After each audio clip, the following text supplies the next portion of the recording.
Hi, everybody. Welcome back to Shay and the Good People podcast. I'm Shay of the Good People, and my hands are really cold. I don't have great circulation. And if you've listened before, you know that I have folks on the pod who've been on Shay and the Good People show. If you don't know what I'm talking about, Shay and the Good People is a monthly singer-songwriter showcase at Pete's Candy Store that I host. I sing original music. I have 3 singer-songwriter guests, but I'm shaking it up. I'm doing something different, and I'm having a new guest in the studio. Actor, comedian, pop singer, speaker, talker, sandwich maker, the incredible Peter Smith. Welcome into Shay and the Good People. Thank you for having me. You're welcome. Talker, singer, I love that. Speaker. You truly do it all. And I don't know you very well. I'm obsessed with a green sweater. Green is my favorite color. Thank you. And a Kelly green too. You know, is my favorite. It's gray outside. It's a little snivelly, dismal. Mm-hmm. So I think we just need a nice shock of green. And a little pop of color. Yeah. I get scared of that too. Obviously, I'm giving like I take this off. I'm a farmer. Grey Garden right here. Grey Gardens. Mm-hmm. Mother and I had, what was it? Quite a fight. Mm-hmm. Mm-hmm. Edie. That's actually sometimes how I get into my head voice. Oh. Edie. The best kind of clothes for a protest pose is this ensemble of pantyhose. I've never seen the musical. But listen, you listened to the soundtrack? No. Oh. I listened to a few songs a couple months ago because a producer I was working with loved that show. And I was like, all right, I'll listen to it. But like, you're like, I don't need the money. I'm sort of a, I like the doc. I'm yeah. Sort of a purist. Oh, of course. Of course I should play Little Edie in the musical. 100%. But, are we ready for that? Well, you should play. Yes. We're ready for that. Mm-hmm. I also am like, I think you should play Little Edie in the documentary show. Oh, right. Like I play Drew Barrymore playing Little Edie in the HBO adaptation of the documentary. Yeah. Or it's like Rocky Horror Picture Show, but it's like Grey Gardens. Totally. And if they show it and then you're doing it. Yeah. And then maybe there's a pause or you skip some of the kind of like. Yeah, ambient shots. Yeah. With my favorite.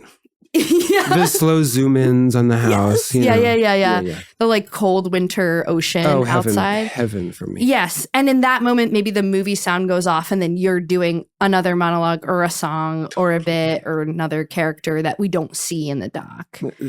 We're devising theater. Yeah. But that is, okay, I don't know much about you, which maybe is purposeful that the public doesn't know. Or just I personally haven't reached out and be like, hey, what's up?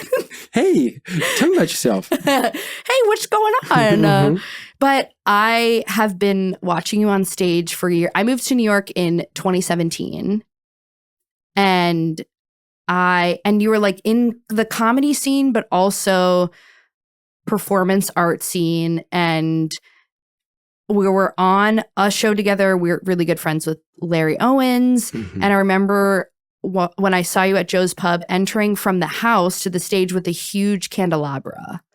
Right. And I can't remember exactly what song you were singing, but like it really blew my mind. And I was like, okay, I'm like intimidated by you, but also, yes, but also this is it.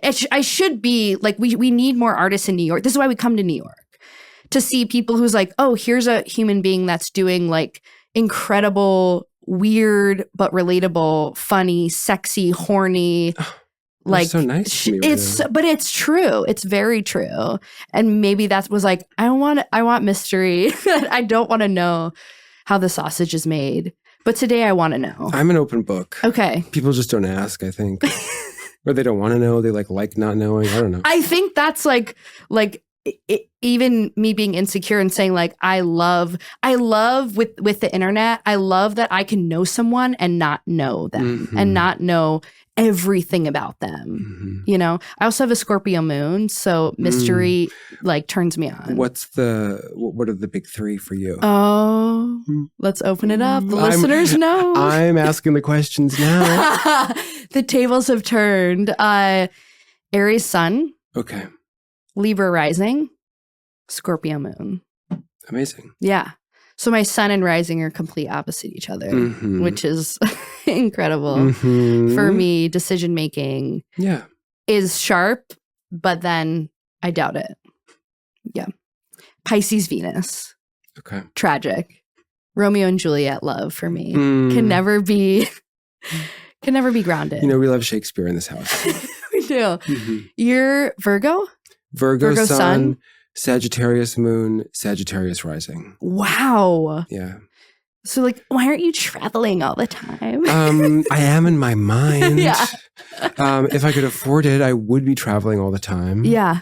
I think maybe the fact that like you said, I do different stuff, like various things. I think that's traveling. Yes. You do so many different things. Through genre and whatever. Yeah. And body and spirit and mind. But you're a spiritual person. Yeah. Okay. What's your practice, your morning routine? My morning routine? Yeah. Meditate for 5 minutes. Okay.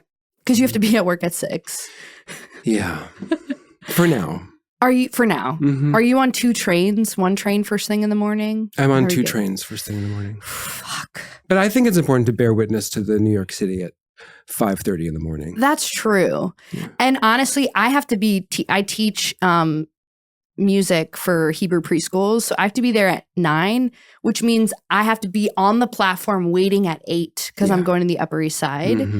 That's not a fun exploration of New Yorkers, but 5:30, that's a quiet. Oh, no, it's not. No? No. Wait, what? Are you taking the L? I'm taking, well, it depends on where if I'm at. Okay.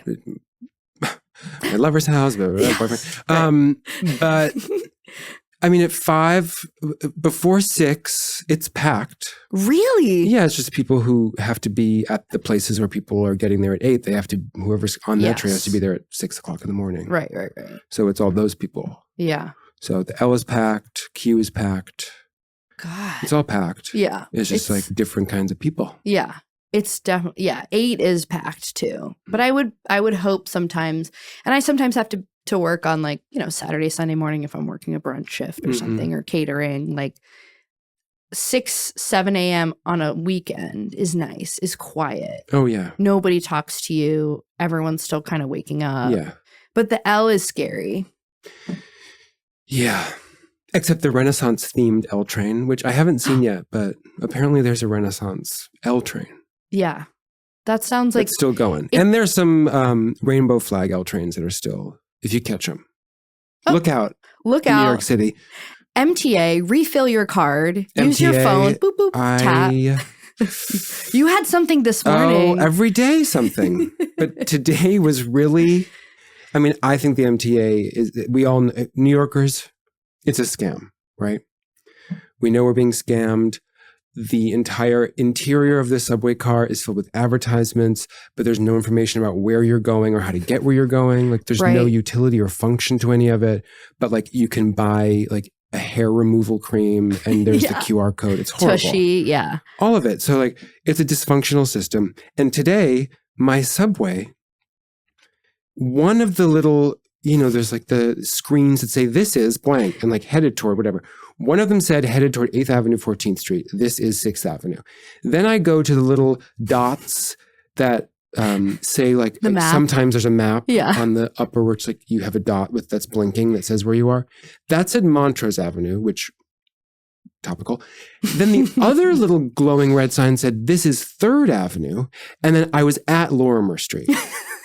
And I really just wanted to look around and everyone was on their phones. And I was like, we're being driven crazy. Yeah. But unfortunately, our phones keep us pacified down there. Yes. Because the matrix is breaking. I hope so. And the phone is like, like trying to self-soothe us to either not notice. Yeah. So that's why I want to talk to you about your spiritual practice. Does it make you want to leave New York? The trains? No, it makes me want to like yell at people and be like, we deserve better. Yeah. Like, can we not get better? You don't want to just run away from the problem? I don't like running away. Like, I think sometimes, yes, fight, flight, I will flee if I'm like, this isn't worth it. But New York is so worth it. Yeah. And New Yorkers are so worth it. True. And we deserve so much better. Yeah. And that I think is involved in my spiritual practice too. New York City for sure. Yeah. So many people piled on top of each other. Yeah. Severed. It's the most egotistical town in America. Yeah.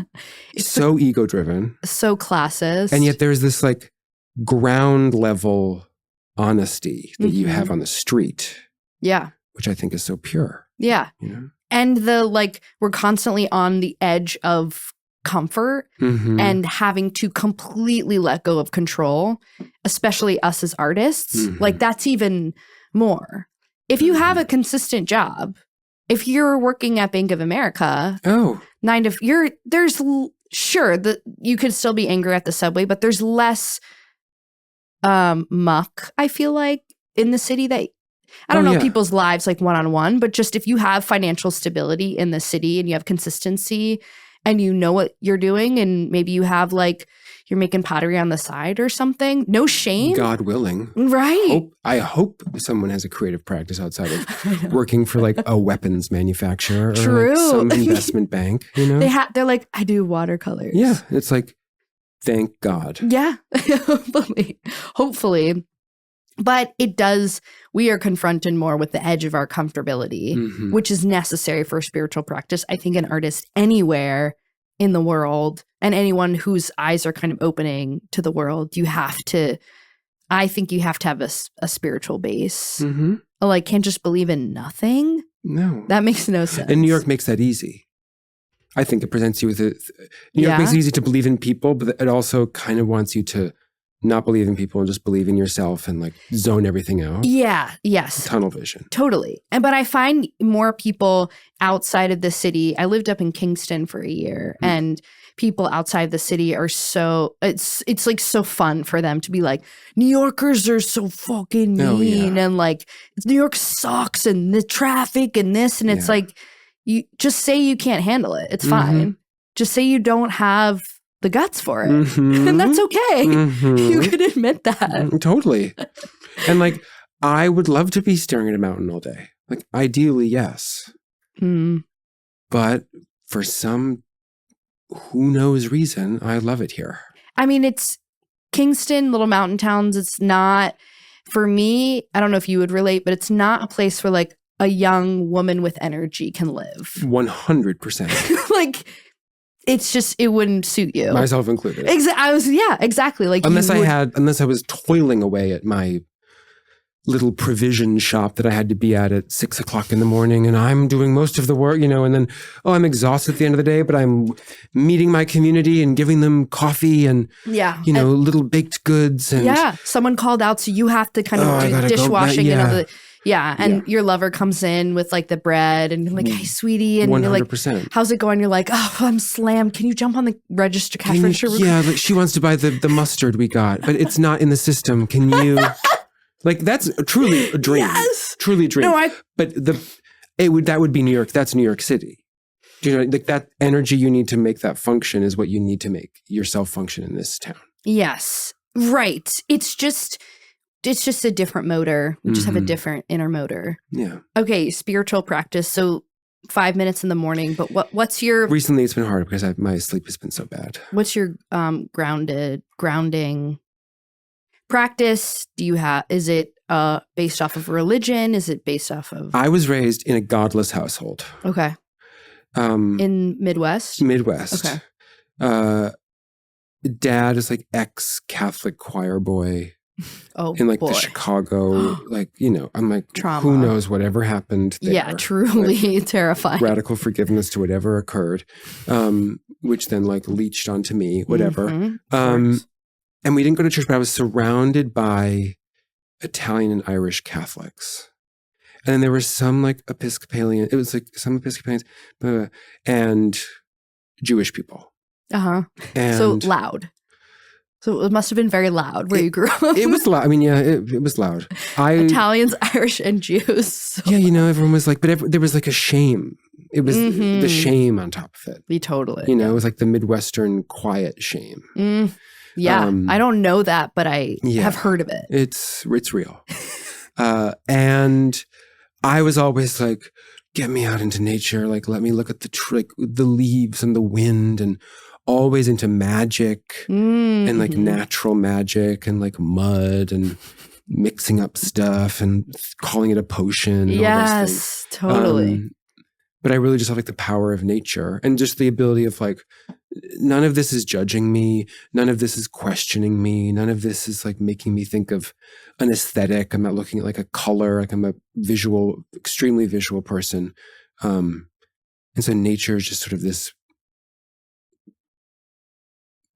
God-driven like performance. 100%. And luckily, truly thank God, grew up a lot of the time in Montana as a kid.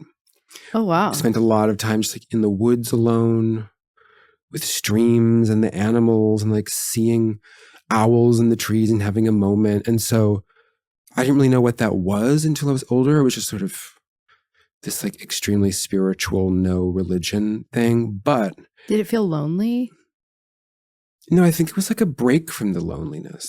Wow. Okay. Because I'm not sitting in a room alone thinking like, I wish someone was in this room with me. I'm like with my thoughts and my imagination, like with the trees and with the, like there's so much sounds. energy there. Yeah. Yeah. And it's like, there wasn't nothing to remind me that I was alone. It was like, this is the good kind of alone. Yeah. And I love solitude. I'm very much like isolation. I mean, you're like, I don't know you. And I'm like, because I like to go into my You're like, bitch, isolation I don't want you to know hut. me. Yeah. But everyone I knew growing up was being forced to go to church, communion, et cetera, all of like coming of age, and like bat mitzvahs, et cetera. And I was always jealous a little bit of like, oh, like you have that. And like whenever I would stay over at a neighbor's house on Sunday, would like make me go to church with them. And I would be like, okay, like I love how everyone in here is like shut up and everyone's just sitting and like, whoa, like everyone's quiet and like everyone's dressed up and took a shower. Yeah. And like there's incense and like that male up there is wearing this big gorgeous robe. Like, that's what I want to be wearing. Like, love this. Yes. And so one day I was like, all my friends are going to CCD. All my friends are getting confirmed. I want to go. And I went to one class and it was someone's mom. And she was teaching us from the Bible, but then we just kind of stopped and I was looking around like, and all the kids were talking and I was like, this isn't spiritual. Yeah. I was like, this is not, no one here is taking this seriously. I was like, what is this? I was like, I'd rather just be alone, like, painting or something. Like, talk to you tomorrow at school. Like, I don't need to feel uncomfortable in this setting like I do at school. Right. In a classroom. You're like, I was trying to find God, y'all. Yeah, right. Like, can we talk about stuff? Yeah, I don't want to talk to these other kids. No. But theater was so big, and theater I realized was just me looking for a room of people to just like congregate and talk about stuff with. Yeah. And that's what I used that mostly for. I was like, oh, I want church, which brought me to my weekly show that I used to do with Sandy Honig, which was one of the most favorite things I've ever done. It was a weekly comedy show. Pig. Yeah.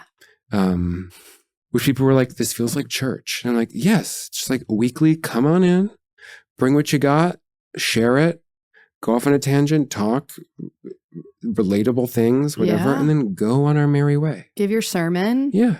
And if it's funny, it's funny, which if it's usually is. If it's not, someone will get something out of it. Yeah, totally. I loved Pig. And also, I wrote down, I don't know if you would find this funny, but one of the pigs I went to, you had the best opening line that I will use sometimes. Oh, good.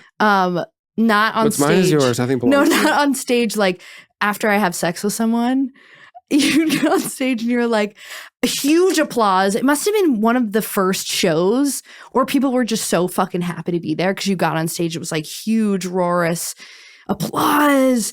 You're like, big sigh. I really miss my phone. Mm-hmm. Yeah. And sometimes after sex, when I'm just like cuddling, I don't have sex that often, but when I do, if you say so. Well, I'm coming back into a period where the pussy's like thawing out, not being dormant anymore, but we'll see. Right. I'm like in bed cuddling, like having a beautiful moment. He came, I didn't. And I was like, oh, I really miss my phone. Always gets a laugh. So thank you. Does. I use that sometimes. Like if the crowd is kind of, I don't know, if like a little, if they're on my side, if usually they're, everyone's nice. But if I'm kind of at a point where like I've gone on a tangent or a rant, I'll usually go silent for a little bit and then just get them back with that. With that line? Yeah, because also a lot of my material is about the phone and like a lot of my angst about the world is with the phone and how they like want our necks to be broken. Yep. They want us to look down. They want us to look down. Yep. They want our info. I have this theory that birthday cake lighting is the best lighting and the most like joyful thing that we learn about. Yes. And the angle of birthday cakes is the same angle that the phone is at, which is this like kind of uplight at your face. Yeah. And I think they kind of psychologically take that from us.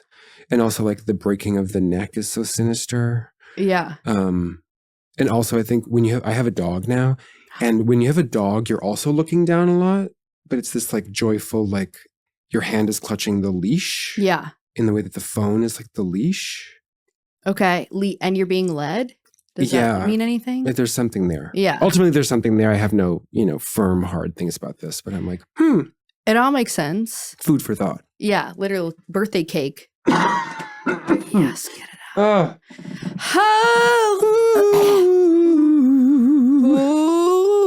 Yes, resonance. Yeah. I got a really bad humidifier that didn't do anything. So I also I'm so dry. Yeah, it's dry town. Yeah. It's dry town, but also it's like snivelly New York. Everyone's like. Yeah. Everyone has COVID again. We're like. Yeah. Everyone's doing that everywhere. Bringing the scarf up on the subway. Oh, yeah. Because you've been holding it in for so long that it comes out in like a. Yep. Over and over again. Binge and restrict. Yeah. Yeah, that's why I struggle with money. Like overspending. Binge and purge. Yeah. Because I don't have consistency with it. I have this too. Yeah. Where I'll get a bunch and I'm like, ooh, baby.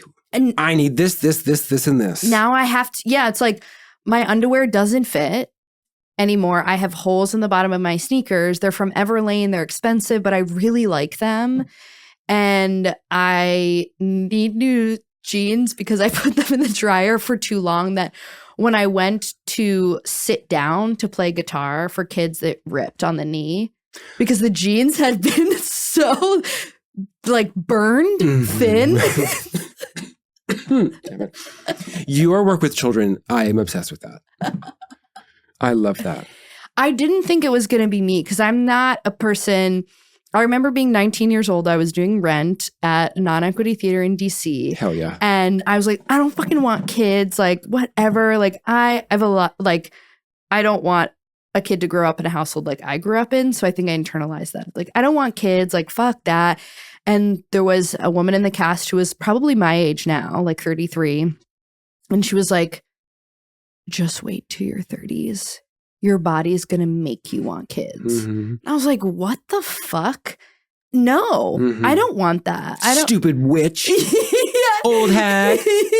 Well, you're old. You probably can't have a baby anyway. Fucking dusty puss. And now I barely use mine. So it's not dusty. It's more just like clothes. Anyways, I never really thought I was like a kid person.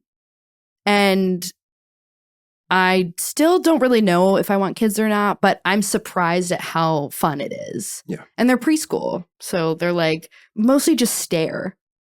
Yeah. And they're just like looking and I'm like, okay, time to play with scarves. And I hand it to them and they just let it fall. And maybe by the end of the song, they'll like pick it up. It's a Jewish school on the Upper East Side. There are two different, synagogues with preschool programs. I considered converting to Judaism every day. Yeah.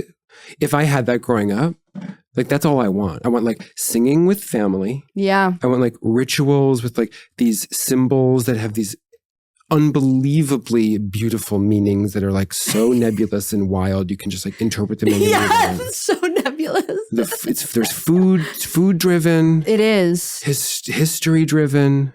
It's Yeah. a gorgeous religion. Thank you. It is a gorgeous religion. Dayenu, my Come on. favorite every day. Dayenu, Diana.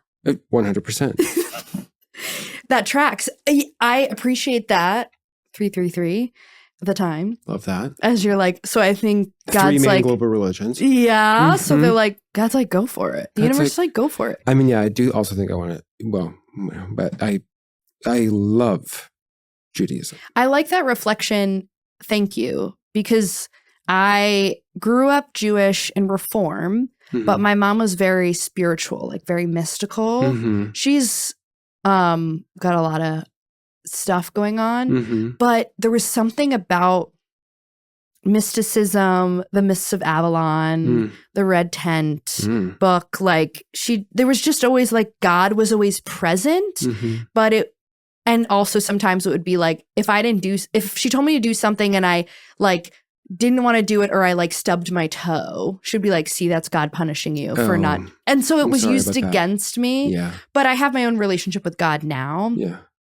But there was something where I always thought like moving to New York or moving to Brooklyn specifically, you know, I know there's conservative, I know there's Orthodox, but then the next level, like kind of the Hasidic, like the Judaism that was crafted after World War II out of the fear and the need to like rebuild the 6 million, like that feels so separate than the Judaism that I grew up. They're not allowed to like look at me or talk to me. Right. So I'm like, but to me, it is that like kind of family and you know, before my parents got divorced, there was like Shabbat and there was the rotisserie chicken from Giant and the candles and stuff. And of course, as a kid, you take it for granted. And as I've gotten older, I'm more into Buddhism because tons of Jews go into like, wait a minute. No, I need more answers. Yeah, I need calm. What did my friend call it? I'm sure this is a thing. He was like Judas? Buddhish? Buddhish, yeah, Buddhish. Which I had to laugh. A Buddhist.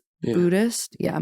With that good booty too. Like kind of makes me think of butts. Oh, yeah. Which my favorite. Yeah. Which you love. I love them. I love butt. I love my butt. I love not anal, but I like having my butt licked. Hell yeah. But it's so hairy that it takes a lot of planning to get it waxed, or I have like a buzzer and stuff.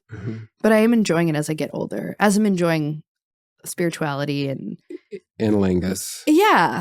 It's nice. It's one of the best things. Yeah. Well, I have a front butt, which is the best thing to me, but it's different strokes, you know, where the different strokes go. Only God will paint. Yeah. God, paint this pussy. Hell yeah. I feel like that's like, Doja Cat song or something. Yeah, or like Lana Del Rey. Yeah, King Princess. Yeah.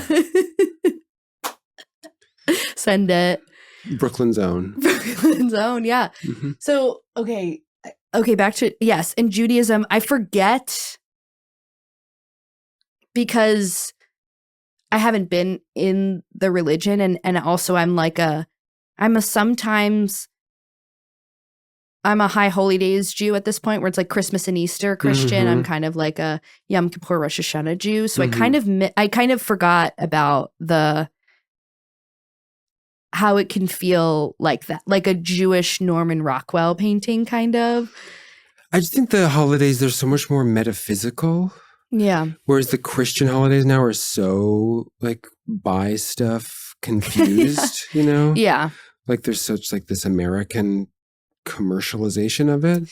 Whereas the traditions of the Jewish holidays sort of force you into thinking about actual things. Yes. And then you have to sometimes discuss it with your family.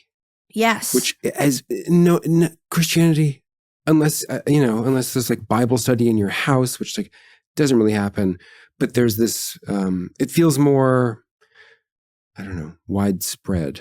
Yeah, I see what you're saying. I mean, Hanukkah is definitely like kind of a fake holiday and like a commodified, hey, Jews want want their kids to do something around this time. Right. Even when I'm at the school and I'm like, do you guys know what Jewish holiday is coming up? And they're like, Christmas. I'm like, no. Well, Jesus was Jewish. Yeah. So let's go into that. Honestly. Yes.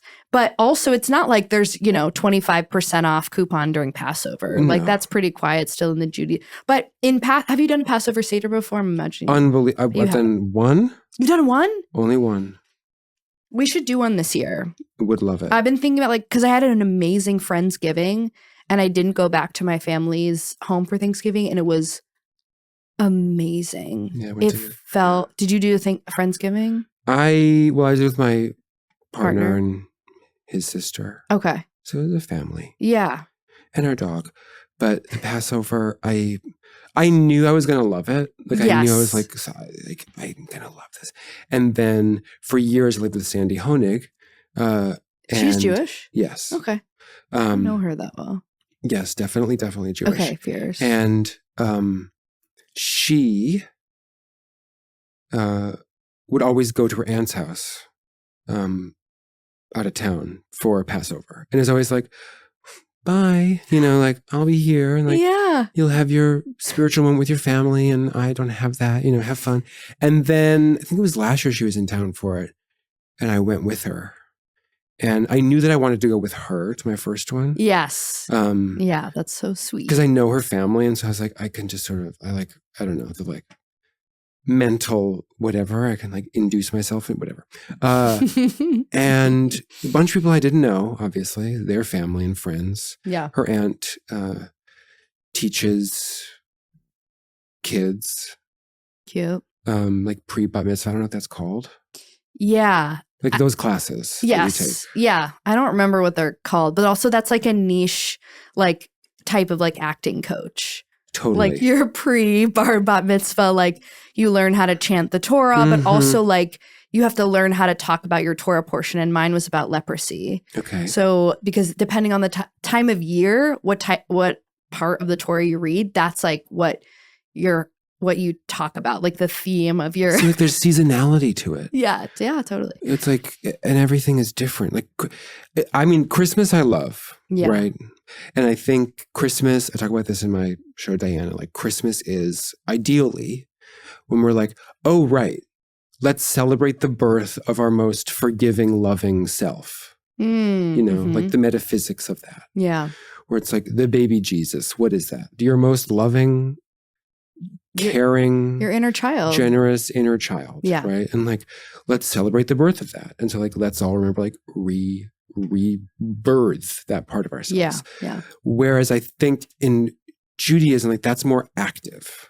Like Hanukkah, it's like, we're recommitting to this. Like we're understanding like through scarcity, we are still going to be doing this, enlighten ourselves, whatever, right. Shamash. Whereas I think Christmas, it's like all about this story that has nothing to do with anybody's life. Yeah. Even though it's so simple to me, where I'm like, yeah, let's all celebrate. We should all be celebrating that we have this little baby lover inside of us that like is available anytime to give birth to. But on December the 25th, we all kind of celebrate it, but reminding it can always be reborn. Yeah. Totally. And then Easter comes and it's like, sure, we can like, all that jazz. But we can rise up.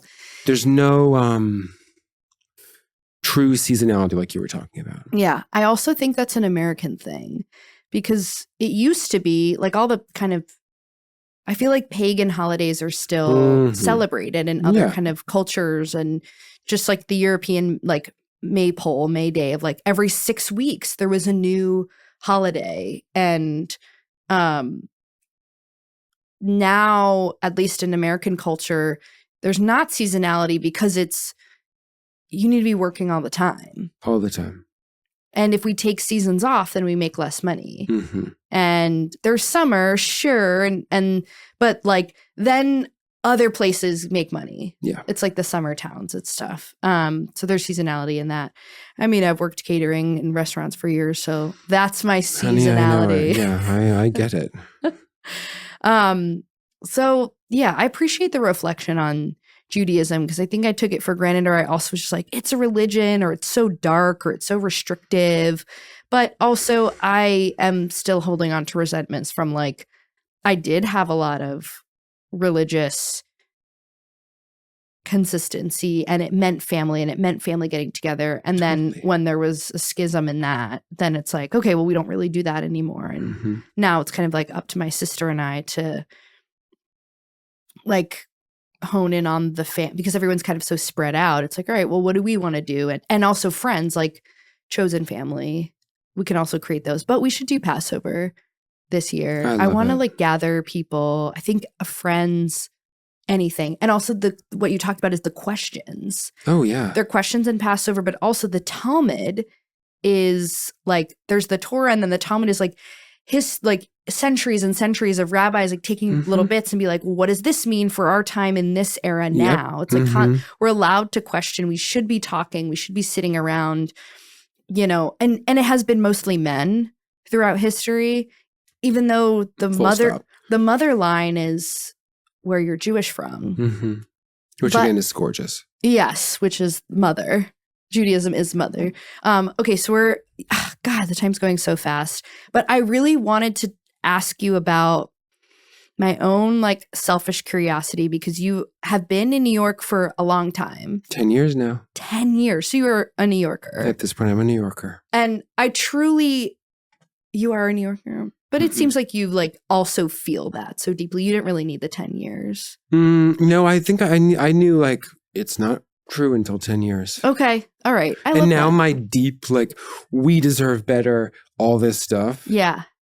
I think before that, it was kind of like, well, this is, bad. But like, maybe I'm the problem. And now I'm like, no. The system's the problem. Yeah. Yeah. Well, that's what happens with like commitment. 100%. When you fully commit to something, you're like, stand for it. But to me, you do so many things in art and performing, but you also have such a strong point of view of like, sure, I do some acting, I do some singing and my own thing in full band, but like you're like in the comedy world, but also you write shows and you are distinctly you, and you're at Joe's Pub and you are making sandwiches and having a show. And also you are in Charade. Now you're a pop singer and you're at Come On Everybody. And you've been in the city for so long and have been performing with people that I know, like careers go off in different areas. And how, kind of two questions of like, how do you know what you want to do the most in terms of performing? And how do you see, how are you able, this is my selfish question asking because I need help with this. How are you able to sit in knowing of who you are and what you want to do and your talent and also your service as an artist, and kind of seeing people go in their direction? I mean, like, well, again, this is me. Like, what about me? When is it going to happen for me? Oh, yeah, I don't have that. Okay. It's happening. That's helpful. And it's happened. Yeah. And it has happened and also Broadway, like so much. Yeah, I mean, there's like financial, like, sure, I'd love $100,000. I'd love to win the prize, whatever that fictional prize is. Yeah. But no, I just stick to my guns. Yeah. And I think the guns are wanting to gather people in a space and have a good time. It's really the mission. Yeah. It's just like gather people and commune and have a little bit of like, we're not crazy, right? It's crazy out there, but we're actually not. Okay. Good night. On multiple different forms. Forms. Okay. And yeah, that's really it. Yeah. Like my first job here, I worked for a painter as an assistant. And then we worked with Kanye West, his album art. So we did art direction, like a visual artist. It's really, and theater is a visual medium to me, and food is visual. I don't know. I'm definitely visually driven. Yeah. And I definitely have like visions of like what I think needs to happen. Yeah. And I'd be like, oh, I can see this, still of like you said, like coming in with the candelabra. Yeah. In Joe's Pub. I was like, I feel like I need to go in there with a candelabra. So and clear. then it's like, all right, that's where everything will then come from. How did those come to you? They just come. Okay. Yeah. You could just be walking around and do you have to make space for the muse? No. Okay. I need sleep. Yeah. Definitely need more sleep because I'm definitely getting like, it's coming less right now. Mm-hmm. But the songwriting muse, that is just constant. Yeah. And that to me, I think also as a kid was my solitude balm. Where if like, you know, I was like left alone a lot as a kid. It was How like, many why siblings? am I alone? 2 siblings. Okay. You're the youngest? I'm the youngest. They both, I like left and I was kind of there through middle school and high school alone. Mm-hmm. And in my house a lot, we're just like making up songs, singing songs, just like there with my voice, Yeah. you know, which like is our self. Totally. So to then be with yourself and like I'm very grateful for that. Like the latchkey kidness of it all. Yeah, totally. I feel like you did better with your aloneness than you know, I didn't, but I think I've just had enough therapy where I've been like, okay, let me just have some radical gratitude for that. Yeah. Be like, it's easier for me to be like, that was good. Let me like make something out of it. Yeah. Than hold on to any of that stuff. Also, I don't know if you've ever done a course in miracles, but it did help me. I love Marianne Williamson. Sent you a post. Said, do you want to go? Yeah. I didn't end up going. But I do feel like a lot of people around me doing Course in Miracles. My intro into spirituality, meditation, manifestation, like any of those words even, I did not know those words until I was like 24 and someone handed me a Gabby Bernstein book. Okay. And she was kind of my gateway drug to the rest of like, oh, what? Like there's something inside me, or like I can, like anxiety is not me, and like panic attacks and migraines are not me, or I'm not like insane. And then this year is like next level, like attachment style, deep inner child wound, like healing. But love that. Yeah. But A Course in Miracles. Like it just, it's 365 days. It really like dismantles this thing and then it builds it back up. Yeah. And I did it for 6 days. And then Sam Gold called me literally out of the blue and was like, can you work on this Broadway show? And I was like, I got to keep doing this. Damn. Yeah. And it just, there's just so much forgiveness that's available to you at any moment. Yeah. And I didn't realize how, speaking for myself, I didn't realize how much I was holding on to certain stuff. Yeah. That really doesn't exist. Right. You know? And like, right, anymore. Because we're still like, we don't have those same bodies that we did as a kid. No. Like we don't have those anymore. We have these bodies, but our nervous system is such an amazing you said nervous system. I'm like, how much time do we have? Because I can go off on the nervous system. I know. And maybe we'll do a part 2. The vagus nerve is very important to me. Yeah. It's important to your whole body. 100%. I did 2 sessions today working with people on their vagus nerve.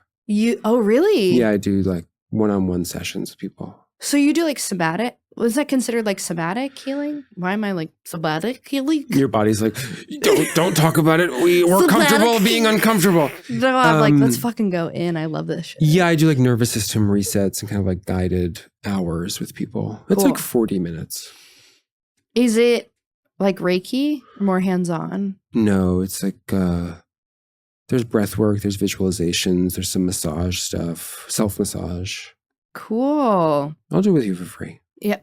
I would love that. I would seriously love that. Yeah, really doing deep. I'm working with like a woman right now, literally doing like healing anxious attachment in women, but for like very nervous system, and just like, you know, where are you feeling this? Like feeling dating now and like immediately like the next day being like, I'm feeling completely unwanted. I'm like, what? I don't even fucking know this person. But it's clearly like, I know how old she is. I know what she's doing. I know it's the survival mechanism. Abandonment. I mean, yeah, that's like the core wound for sure. For sure.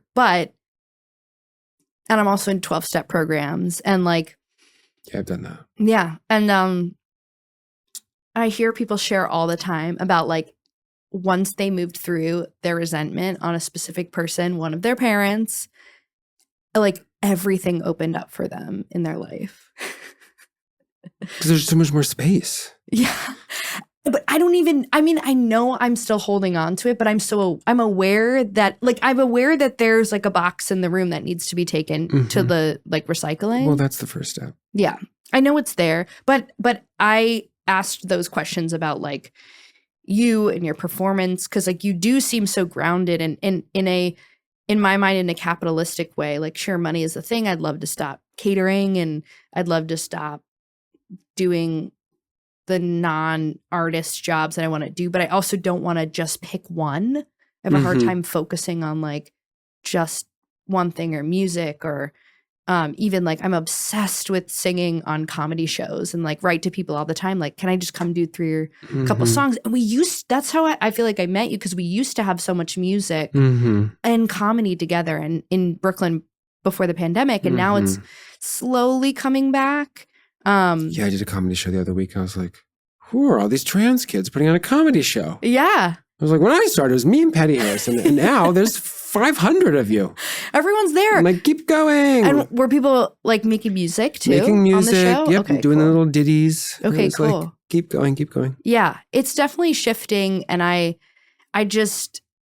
it's just the well for me of like, when is it going to be? It's not enough. Like focusing on like, I'm not there yet. Whatever. To me, that's ego driven. Yeah, probably. Which the celebrity and show business is ego driven. So it's tricky. Yeah. It's tricky because it's like, how can I get to the next level where like I just get to be in rooms, like better rooms. Yeah. And I don't have to put everything I don't have to, not that I don't like putting on my own shows and I want to bring Basement Social back, like and up level that and getting to a burnt out place of like, I can't do it all myself, but like, how do I get like not famous, but known and respected, you know? So like that people will just call you and you're like, okay, great. I've gotten to a certain spot where it doesn't have to be the whatever, like not trying to be I can't even think of anyone famous right now that Good. like I want to be or want to respect. Good. You're yourself. You Yeah, wanna be totally. You want to be yourself. Yeah. And getting to work on the projects more of the time. And it's like an energy shift and it's the like radical acceptance of like, okay, maybe I'm working another baby shower this weekend. And like while I'm sitting at coat check, like I have a pad of paper and I'm just like writing lyrics and stuff. And that's like, what it's for. Maybe that's just fucking it. We just have to grab those moments. Like I'm walking around Equinox Gym being like, I'm like, oh, was there a melody there? I'm gonna sneak into this room and just record it on my phone. Yeah. Okay. Well, I've thought of a melody. So that's my artist task for today. Yeah, letting that be enough. You know? Fuck. Yeah. Let it be enough. That's good. Let that be enough. Do do do do do. Let it be enough. Let it be enough. That's good. Let it be enough. Can I let it be enough? Oh. Yeah. There's a doo-doo-doo-doo. Yeah. The chorus, like the chorus coming in. Yeah. Letting things be enough. That's fucking hard. It is. At this point for me. But as long as you have the creativity, you need to know you have the talent. Yeah. You know that. A little delusion. You know you have the talent. Sometimes. We'll know it. I'm staring at you. You have the talent. Yeah. I couldn't tell where you were looking with you the just sunglasses. have to accept that you have the talent. Yeah. And that's all like, we thank God for. Yeah. And you have your creativity. And there's just so many people that have to make so many decisions in order for you to like be a sponsored content person. You know, there's like so many other people that have to make decisions. None of those decisions are your decisions. Right. You make decisions that make yourself feel good. And you can't let their approval be the thing that makes you feel good, because then you'll never feel good. No, because that's an endless well, and it's endless. So fickle because they will. And fleeting. Yeah. Yeah. And they can change their mind about you at any point. Oh, yeah. Yeah. Connection to self, surrender, just allowing spirit, God, universe, like to guide a little bit more. Yeah. And I think like actively stopping the train. You know, like meditation, I think, is just obviously practicing stillness because everything is going all the time. And I think the most radical thing you can do is be like, I'm stopping. What if I don't participate?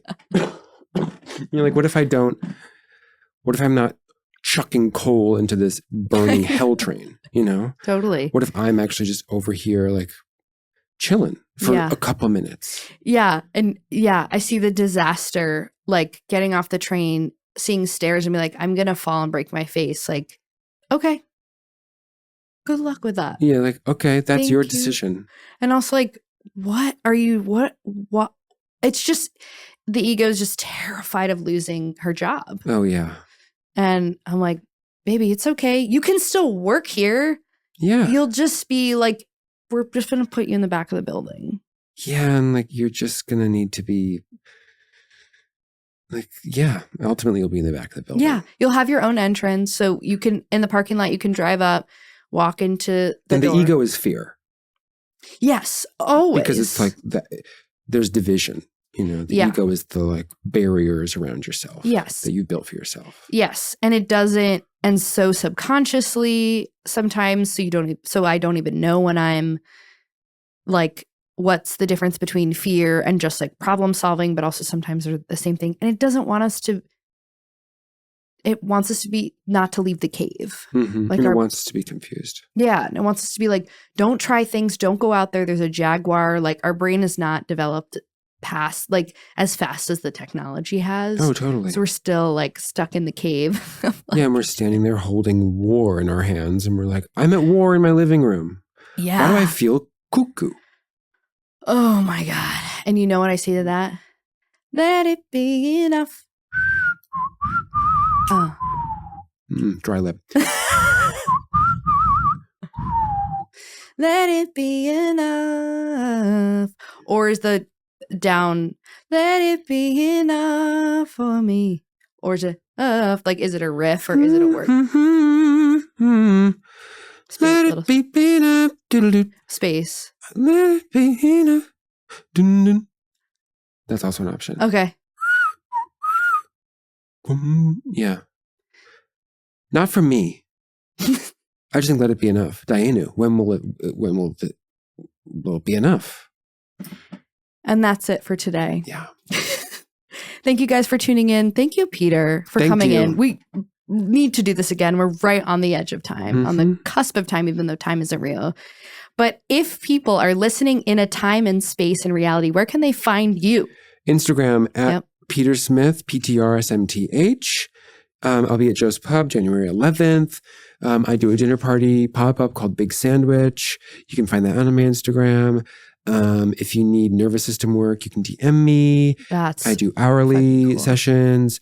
Yeah. Amazing. Thank you. Thank you Shayna. for being here. Thank God for Shayna. Thank God for art in New York City. And thanks for tuning in to Shay the Good People podcast. We'll see you next time. Bye.